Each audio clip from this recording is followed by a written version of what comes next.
mami to e ka se ne ka vai yo alo o tu mai na to mata pa ka o ka ke na flower girls ke na ha na ko ka to ki fai longa mai pe na governance time ko e ko ni mau pe pa ke kama ke ko ka mau fai longa governance se to small to to ko tal bigi mo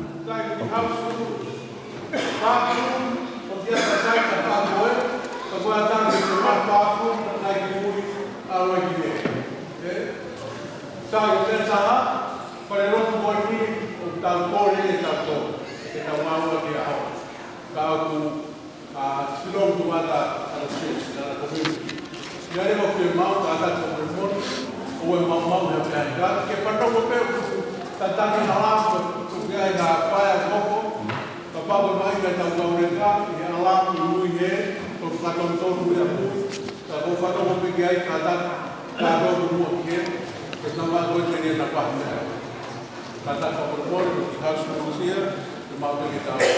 Paham apa itu kalau mereka kalau firma kita kaya dibuat pengetahuan pemahaman rakyat mau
siapa kita nonton spiritual.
Kore atu mo ke siasi ke mo kataki, mo mea ke olonga ke tau talitali, ai whewhine mari o e ahoni.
Kata ke o mea kilalo.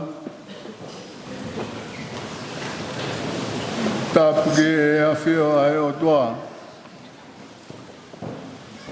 E a ko whakatapu atu ke hau eiki. Tapu ke he ori ta koini.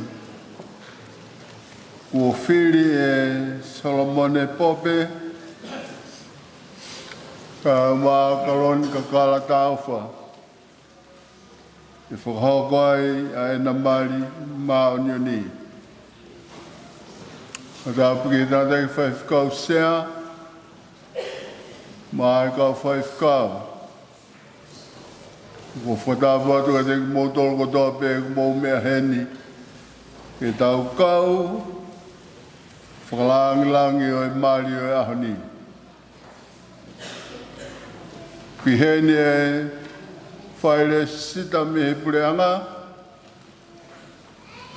Ke whakakato, ahano whakata, whakapureanga. O e mari, i he wā o e talavou koini ka mai whine mui. Pea kui heni mo e tātai whaifkau sea. O e wahe whanua, Australia. Ke whakakato e ngahi o wau, whakalau maari. Ko e ko kore atu mua, te tau kamata ai polo kalama. Tau kore atu ke kau tā mea rea, tau kamata aki ai maonioni.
Whakahoko e o tua.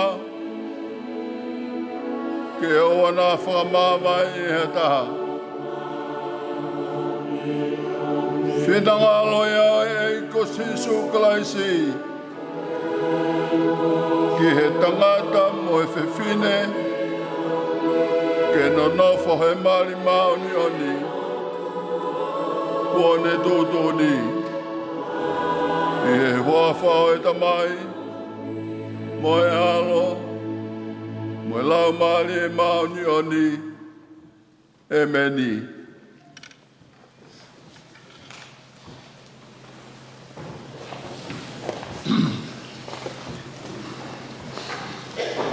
Koe wholawholahimi te tamataki. Ai hiwa mo e lotu e kātoanga. Whamilio e ahoni. Whangeau. Ua fulu o himi. Te tauhiwa he vesi uruaki, vesi hono ua, vesi hono tolu, pia e meni, patau toki hoko atu. Si kolo e ko kena, I loto kāreri, e fuaha I hena, a ivio e iki. Nei gai koe whawhanga, peha whaito o mahaki, ka koe katoa ngā, koe whaibe o hamari.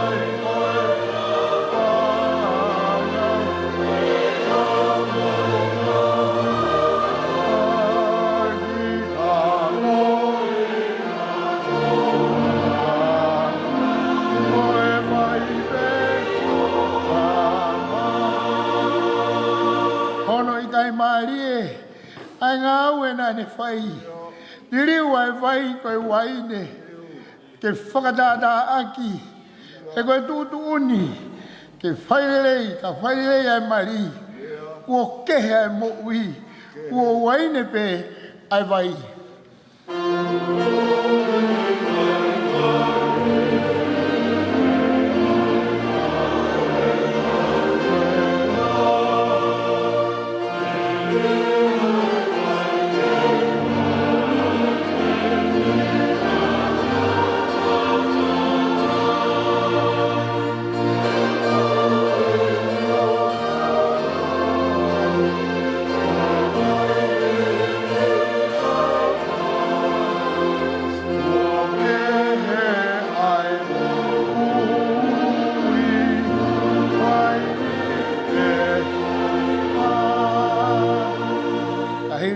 Koe ni, pia whaka e meni mai.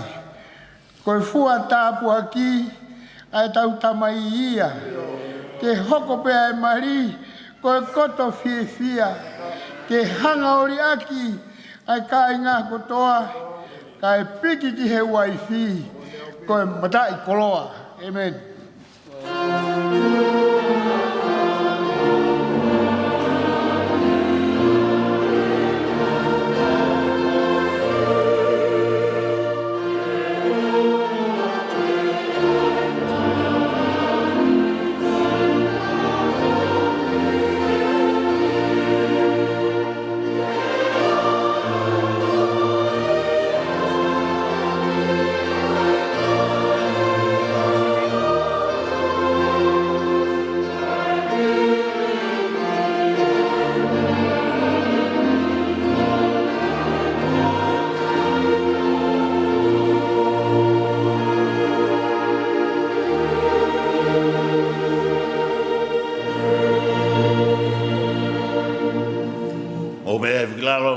Te download.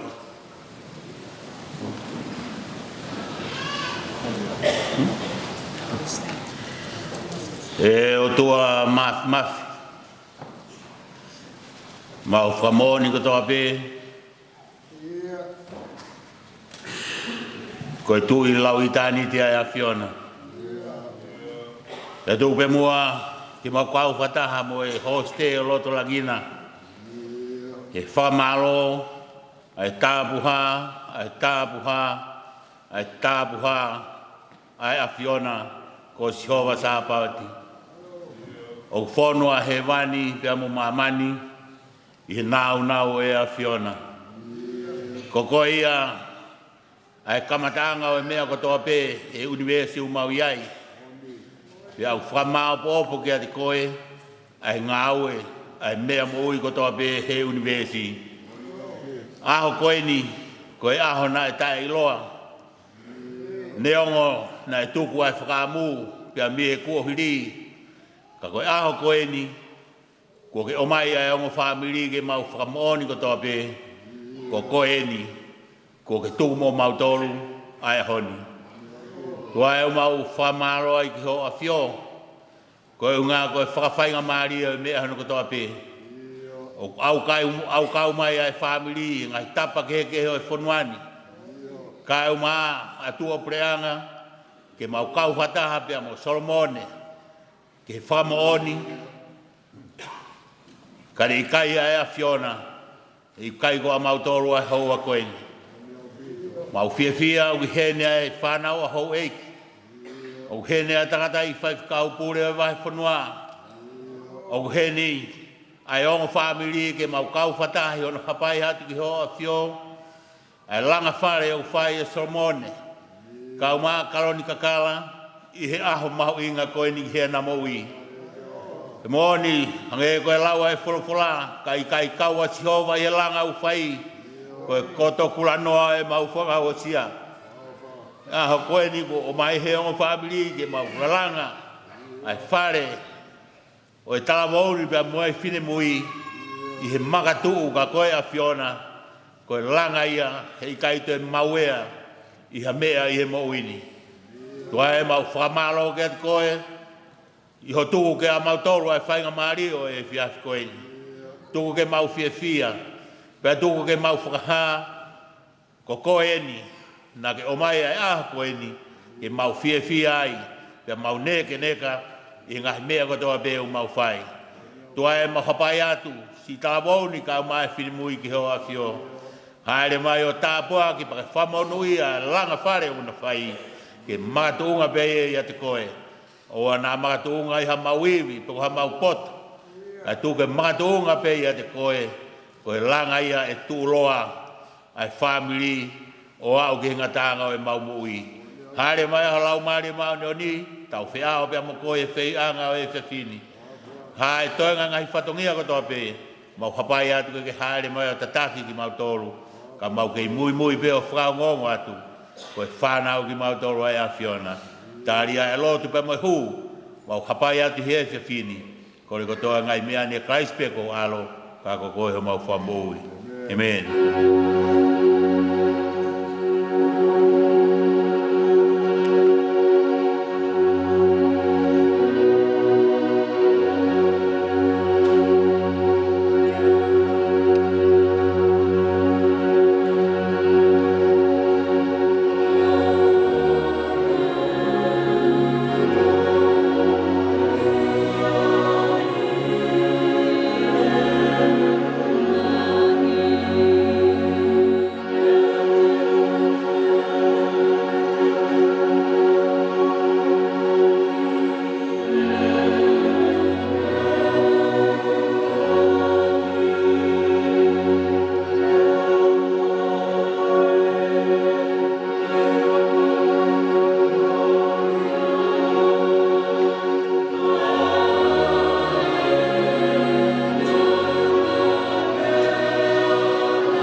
Si kainga, ko tawa whatahae ni he ao e o tua mo i kakaini, ke whakahoko e tangatani mo e whewhineni i he mari.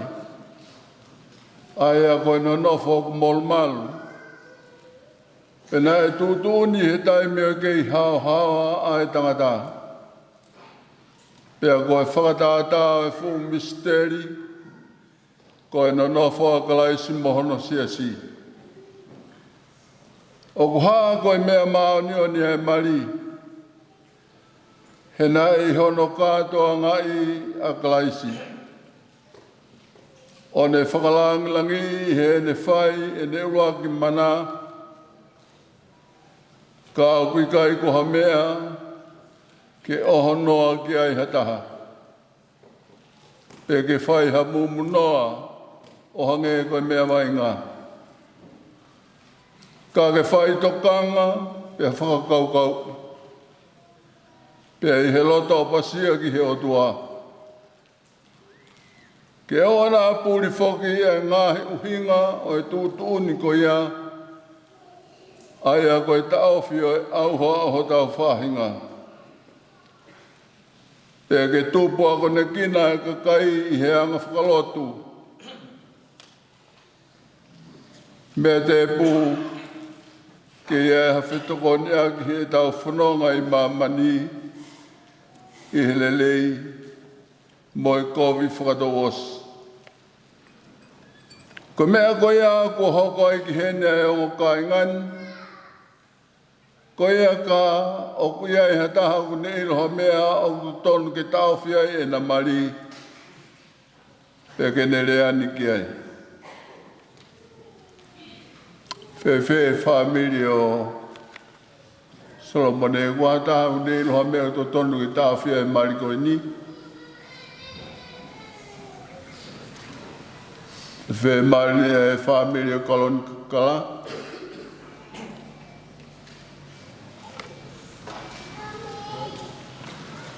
Pea ka pau o wikai. Ke ne longo pe o tae ngata.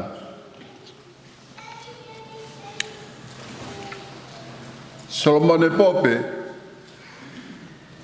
O ke loto ke mau.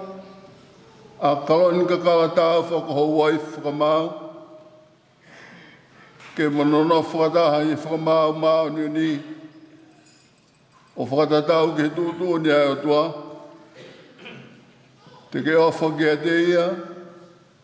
Mo ke whai whakaapapa ki a te ia. Pea ke tauhia I hano mahaki mo ne mui lelei. Pea te ke whiritua ki he whewhine kotoa pehe.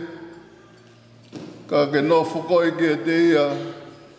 Lolotonga ku mo whakatau mo ui. Ko holoto ia Solomone. Io, kukloto ia. Oat. Ko ia, ko ai e loto ke o ki Australian kato. Good morning. Kalonikakala Taufa. O ku ke loto ke o mia Solomon e pope. Ko huspanit whakamau. Ke manono whakataha I whakamau maa nuni e whakatatau ke tūtū ni ai o tua. Te ke talango fua ke te ia, mo tauhia, mo ke ofa ke te ia. Pea ke whai whakaapa ke te ia, o tauhia I hano mahaki mo ne mui lelei. Te whiritua ke he tangata ke he kotoa pe, ka ke nofu koi ke te ia, lolotonga ku mo whakatou mo ui. Kalonikakala, ko loto ia. Ia ka haku loto ia. Toa.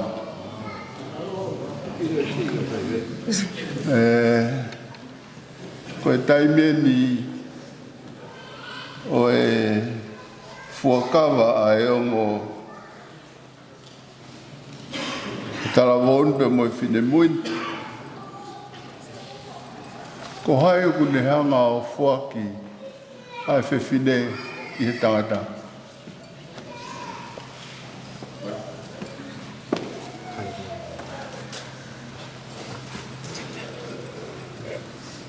Ape heni, ape sata.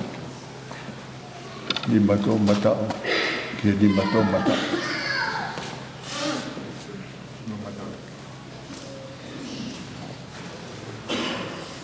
Ao.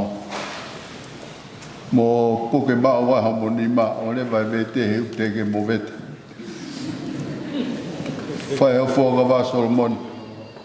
Tauliola. Ko Solomon. Ko Solomon pope. Ko omi koi Kalonikakala. Si o Taufa. Ko waifi whakamau. Hea honi. E lelei. Moi kovi. E mau mea. Moi masiwa. E mahaki. Moi moui. Ko ofa. Ko tau I koi. Ke oua. Ke whakamawai aki taua. E mata. O whatatau. Ke tō tōne o tua, ko te fuakawa ni, ke te koe. Aro pito Solomone, Kalonikakala Taufa, ko o fuakawain. Wow. Kalonikakala siu Taufa. O kua omi koe Solomon Pope. Ko hoku husi pāniti whakamau. I he ahoni, te whai mauai pē. I he lelei, moi kovi. I he mau mea, moi masiva. I he mahaki, moi mo ui. Te uofa, mo tauhi, mo talangofua, kia te koe, kai oa, ke whakamāwai a ki taua e he mate. O whakatatau, ki he tuutuuni ai o tua, ko e kufua kawaini kia te koe. Aro pito Kaloni, ko le mua ki he tangata ikisea e wahe whanua, kene kata ki o mea mai o whakakakato ai o uau ki he mama. Mari o Solomone mo Kaloni.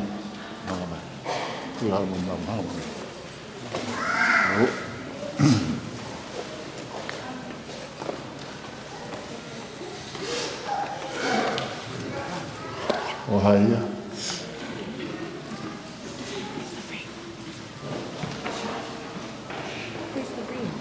Kau e mama ai.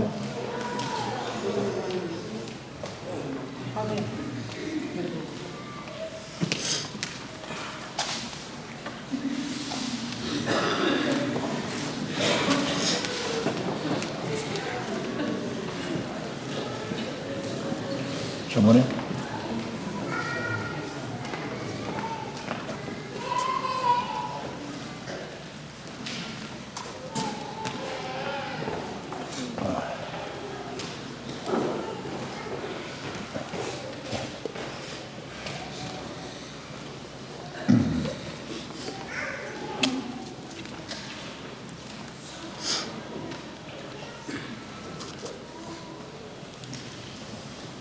Mua vai tamai, moi alo, e lau maari e maoni oni. Tau whakatapu e amamani, ko whakailonga e COVID-19 te ko whai, i e waha a Solomone Pope, mo Kalonikakala Taufa.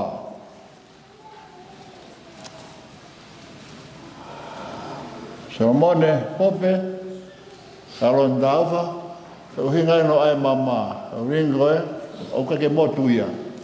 O vilo pe, takai pe o, ke motu tatai. Ya ko hinga e ko na ni te homoloto pa mo o tua he ahoni ke o na motu. Nge o ringo. Ko saka meta ka faha ki tu a ko na ni te homoloto pa ko fa ke o hinga re ka mo ko ai mama ko ni ko fai he o tua no tau ki mo fai mo ta no fo ke o tua. Ka mo ilo homo koloa, i rato whare homo tūtūni, ke mono whamiri fo o. Maro.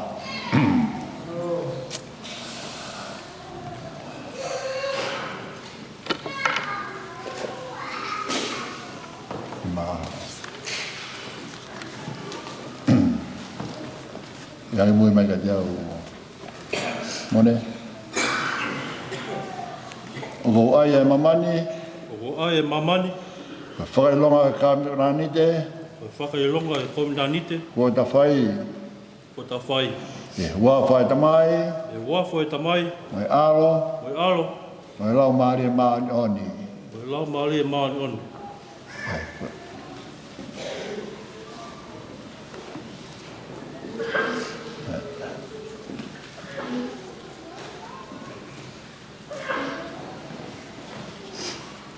Ana mui mai ki tau Kalonikakala Taufa. O kou ai e mamani, O ko ai mamani, ka whakailonga e COVID-19 kua ta whai, ko whakailonga o ko vinanite o ko ta whai. e hua whai tamai, E I he huafa o tamai, Moe alo, moe alo, moe lau maria maoni oni. moe lau malia ma oni oni.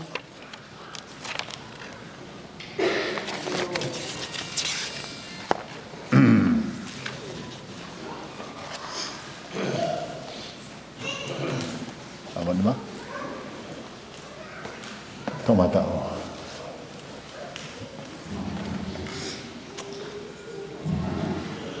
O nau tolu ko whakahau ko heo tua, ke oa na whakamāwai e tangata. Ko mea e area Solomone Pope, mo Kalonikakala Taufa, ke na no whakataha i he mari maoni o ni, te kua na whakapaua i he ao e o tua me kakaini, te kua na whakamooni ki ai, he e na whepuke ni mā.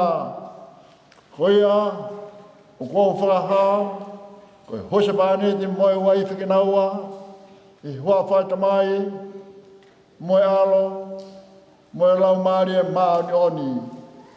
O whaketāpua ki mo whakamoui, mo tauhi ki maua he o tua ka tamai, mo tua e alo, mo tua ka lau maari e maoni oni. O whakawhiare rea si hawa ki atu maua, te whawhanua ki maua, e ngahi tāpua ki lau maari ka tope, ko hui ke pehe o mo whiangai i he moui koe ni. Pea mo mau, i he māmaka hau, ai moui taingata, e meni. Tō oe iria ke ki uma kia. Ua umara hi umare kare kate. Ia. Mo kei, Solomone.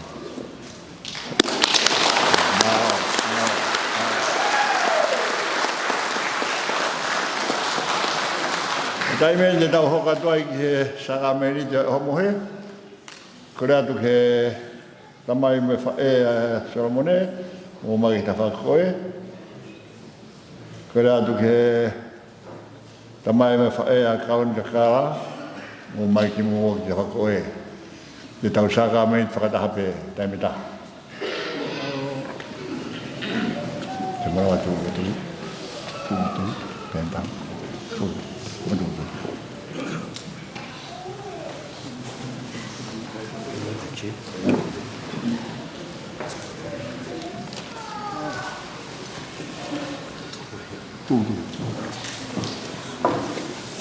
Iya.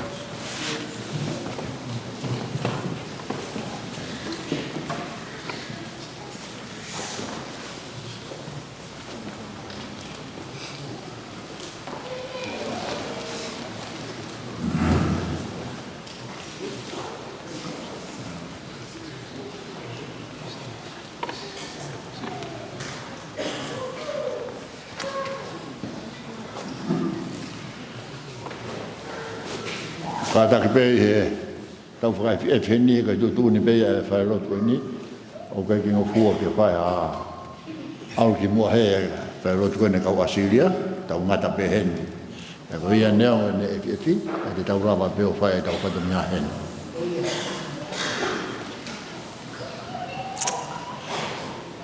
he pō e homo he nāne tō e mā pe hene whawhetai nāne paki paki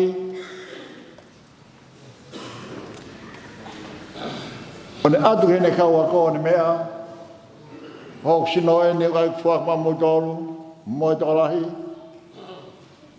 fa mo ya mo sino mo ro mari e fe mo wa i mo itanga ta e meni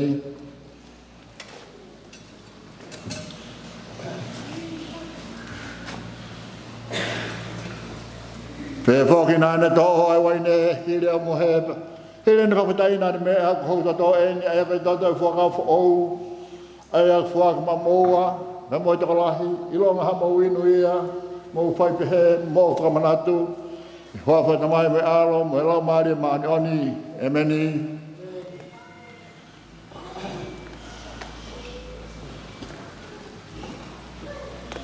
Mana?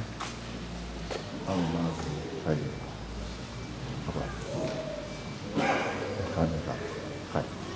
Tôi là vậy.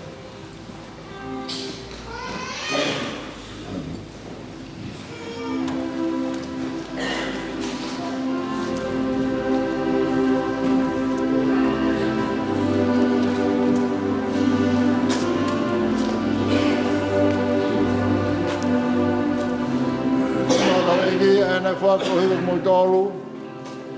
Whamoia mo sino mo la maria o hui tai ngata. Toi na kai. Toi na kai. Na whake ne mo ui. Ke tau mo ai mo hui tai ngata.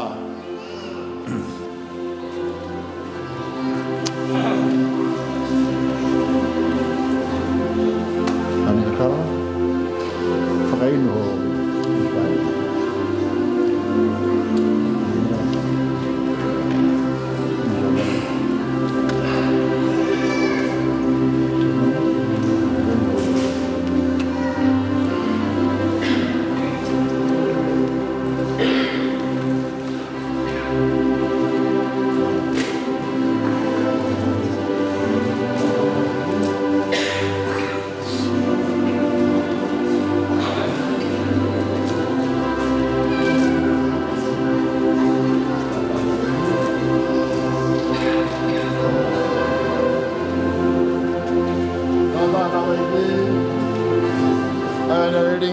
Moa. Mamuia he musino mo la maria ke mo tangata. Mo do na inu. Mo inu fa manatu. Ai ringa na ta. Ka tau ma wai mo tangata. Ka tau rotu. Ya do mas ke mo ta mai tangata ho apio. Ko ni ko fra ma u ho ko vinade. Sa kai fra ma wa ki ha me o materia ko ni.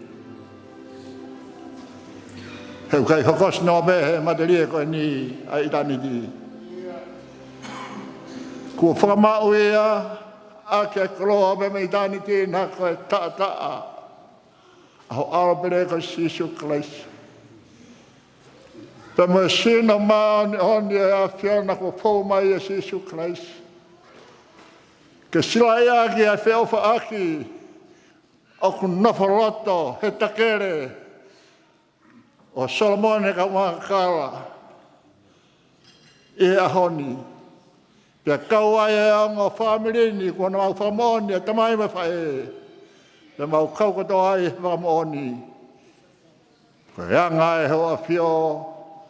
Koe tala o whae a whio na tewi a teke mōtoro ma oi pe o au hinga tanga mamani. Koe e kupehe maurotu. Roto whare ia mai a he tala mauni me whine muini.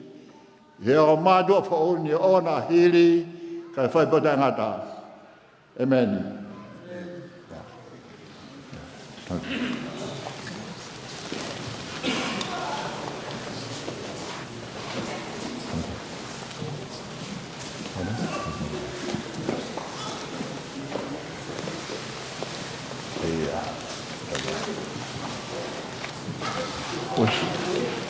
Kadaka ke kau whanonga tango ti lalo. Mai se he nanga.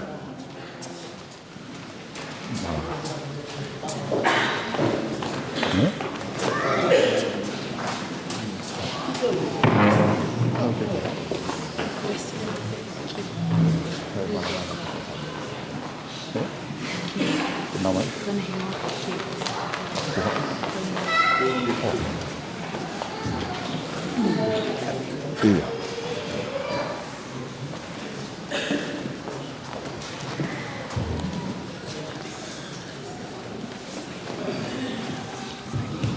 Ko le atu moa ki he ofisa whaile sita. Ko taimeni ki whai ai whamon whapureanga o e umea whapepa o e mari Taufa. Paro.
kahari riu hingoa koe. Kau i nā mā.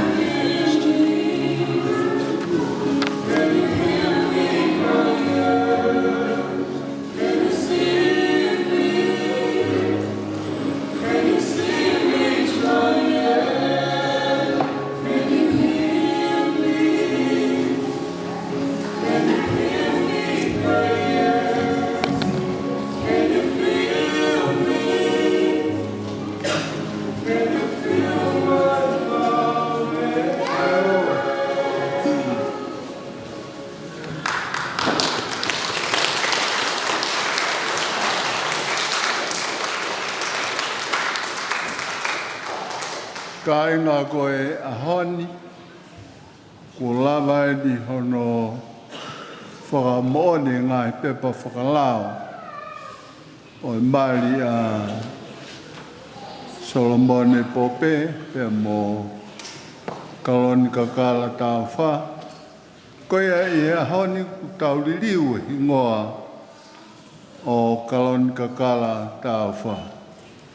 Ai e kamata me he ahoni, e iloa lewa a hingoa o Kaloni, ko Kaloni, Kakala, Taufa, Pope. Pas kado gia.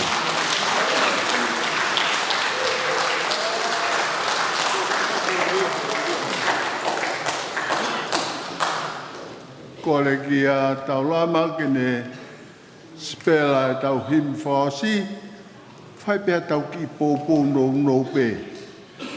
Ko hui me ke whailonga e ke a honi, o e maria e talavou pa mo whine mui koe.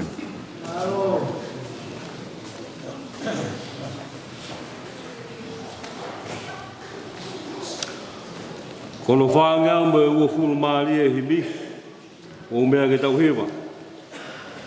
Tau hewa e whaa e ko ngā. Eiki ko mauloto, tau kātoanga mua, kau koe hene nofo, o whakawhaingu fua, i ronga hama sewa, ke whangai me langi, ke mau e whia, ke uaine bea vai.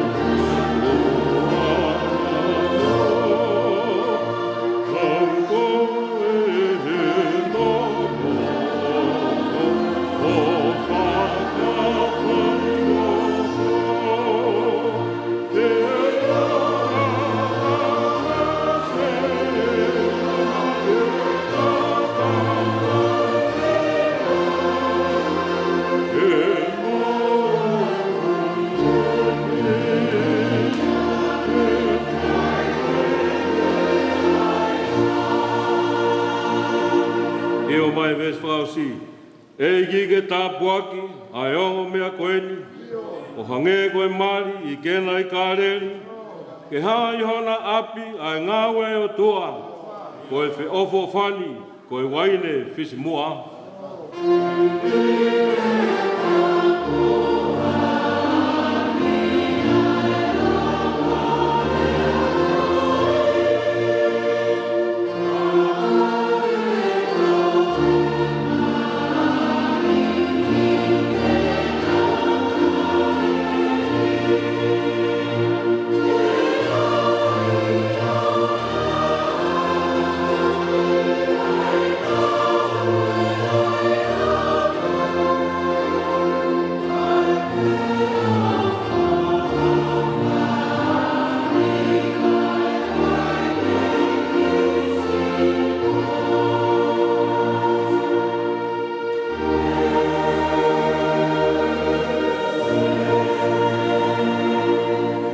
Ke o mea hifo, tuku ke o mea mari.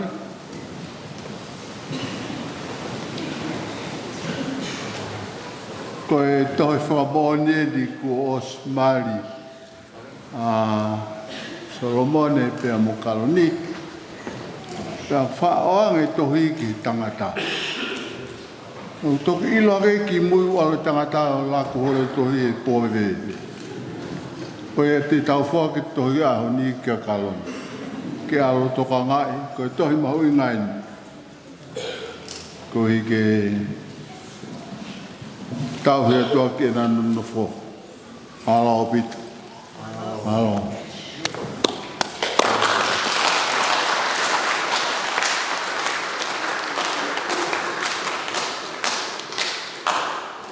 E whai pe haki I pou nou I a honi ka inga.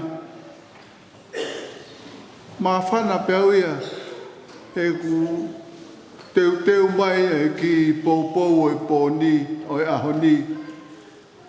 I he sāme ko ia o e ahoni. I he tohi whakawhea ngai te au uofuru mātaha o e sāme. Ka taim nā ku Hawaii o Sehewa ke tohi tapu, o ku mawholaha ke tohi tapu, mea koe nei aia e mama koe a Solomone, ai uofuru mātoro I ngā Sāme. Ko hok tauhi a Sihova, e hei kai pe te umasiwa. Ka koe mawhana koe hokuloto ka inga, he kua ngoi, ai whekau aki ai ongo Sāme koe ni nei kai ke whaha ilo ia ki ai. Teu pe au I he Sāme whakawhea ngai kai mawhola koe tapu ia he uofuru mātoro o ngā Sāme. Pea koe Sāme te au ataha ai a koe Sāme ia o e ahoni o pe ahonu whalea. Teu tangaki hoku mata ki he ngāhi mounga e hao mei whē hoku tokoni. Ko hoku tokoni o ku mei a Sihova ai anene ngāhui ai langi mō mamani. Seuke e ikai tene tuku hova e ke ngaue. Koia o ku tauhi koe e ikai tene mohe. Wakai koe tauhi o Isleri o kuikai ke tūre pe tokoto ke mo. Ko Sihova pe ho tauhi o ou. Ko Sihova e mei ho tō matau ko ho whakamalumalu. E ikai tai koe e he la a aho pe koe mahina I he pō. E tauhi koe e Sihova mei he kovi furibe. Io tene tauhi ho lau mārie. E tauhi ho where mo whafo e Sihova mei he taimini o lau I kuonga. Solomone pea mo Kalonikakala. Ko mo Sāme koe o e aoni. Ko mea kou o mea e he o tua, ko ho mo tauhi, a Sihova. Se koe ki Sāme koe nei, hanga e Solomone o tuku e hano ki mama, ko e ne whakaamu, ke hanga e Sihova o tauhi ki mō. E koe Sāme koe o mai he lau maari e I he haoni ka inga, ke tauhanga whe hoko taki aki, ai talawau koe ni mo I whine mui koe ni. Ke na mana tui me he ahoni, o au ki mate. Ko Sihova, ahona tauhi. Pea ko Sihova tene malu I ki naua, pea me he ngahi whaingata ke, ko toa pe. Ko Sihova, tene whakamalu ki naua he pot ko toa pe, tena whanonga ki ai. Pea I kai ngatai, ka omi e he whora o e whakawhia ngai e tauhi e sihova ho lau mali e. Mei he kovi kotope. Pea tene tauhi ho fele mo fafo. Koe lea koe ni koe tauhi ho mea kotope. Koe fele mo fafo koe te mea kotope. Ia tainu whakolo ai ho mokilo ta whare e haki I whanau. Waha tainu koe haki koloa ku mo mao. Katoa u mea ko ia koe where mo whafoi. Pea koe whinangalo koe o tua tene tau ho mo u mea ko ia. Mei hea honi o lau I kuanga. Ko ia ko whampea au ia e Solomone pea mo Kaloni. Ko whiwhia pē ko hui he mahino pē ke te au ho mo tupuanga wha whiwhia. Ko toi e nia ki mō. Ke mohanga whaki ho mo ui he ahoni o hange koe lea ai uful mātolu e ngā sāme. Neongo te alpe he trea o malwa ke a mate. Ka hei kai pē te umana wahe ki a koe. He kokoe o kuma whiohi. Pea ko si o toko mo a kau tene whakawhi maari e. E tau piri mai a lelei pe moe alo wha I hoku ngahi aho kotoa. Toka ngai I konga koni. Pea koe ku nofo I he whare o sihova. Whai bea lau kua. Koea koe elito o ha mo ui a haki whamiri ko nau te kaki e nau mea kotoa pē. Ke tauhi he o tua. Ko ki whamiri mo ui nonga I. Mo ui whimari. Pea ka pāu hei kai te motokanga, kai taki e te moa, ai te volo mo mamani, koe whamiri whekeike. Whamiri tae ori. Koe ai o mea I he o tuaga te moa, ai whora koni e honi. Ko au, homo tauhu. Koe palo mesia e o tua toen mo te mo whaki ho mo ui ke tauhi e sihova pei kai. Koe kai aha whekau ke uatu o whamanatu atu e te moa a honpe o ato e tatari o ato e toloi a honpe whaki o omo mo ui ke tauhi e sihova.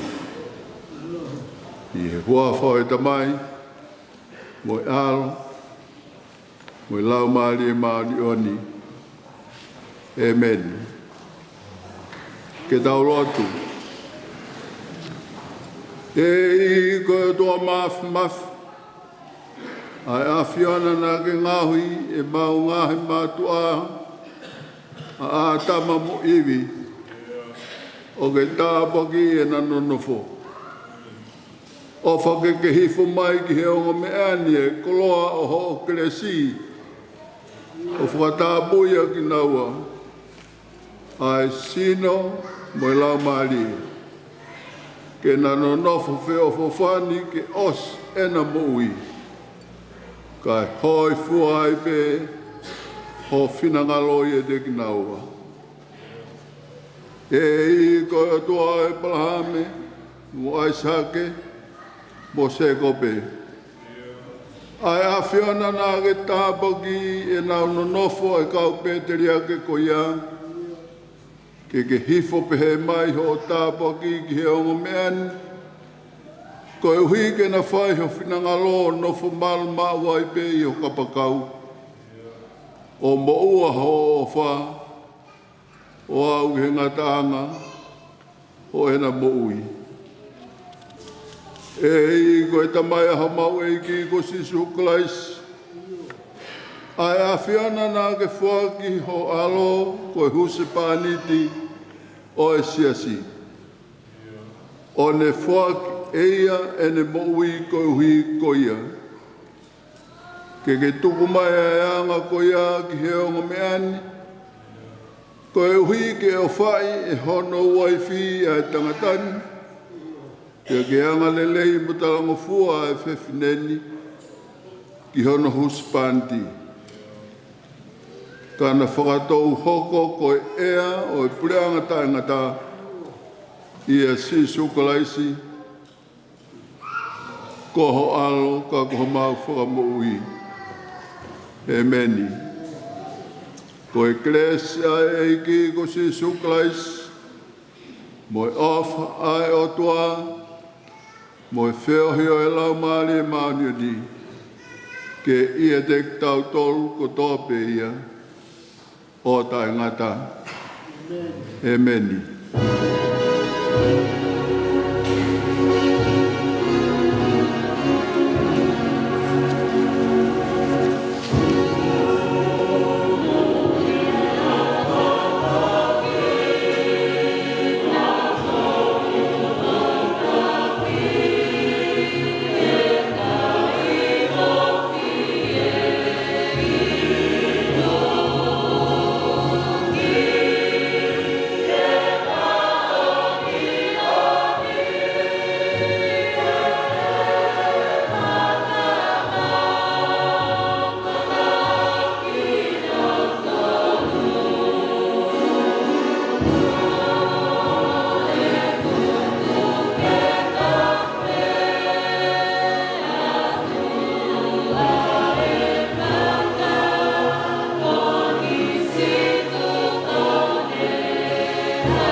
Kilalo, te kokore atu mo ki o family, te mo siasi, au tok whailoa ki mo o mea mari ki he tāmui, kai a tā e whanonga atu ai o mea mari pan ona mo lere, whawawawhi ki tua.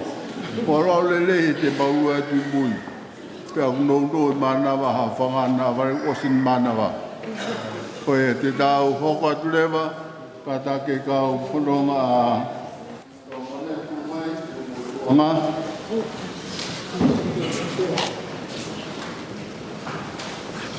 Halo, tolu le leipe. Koe.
Thank you.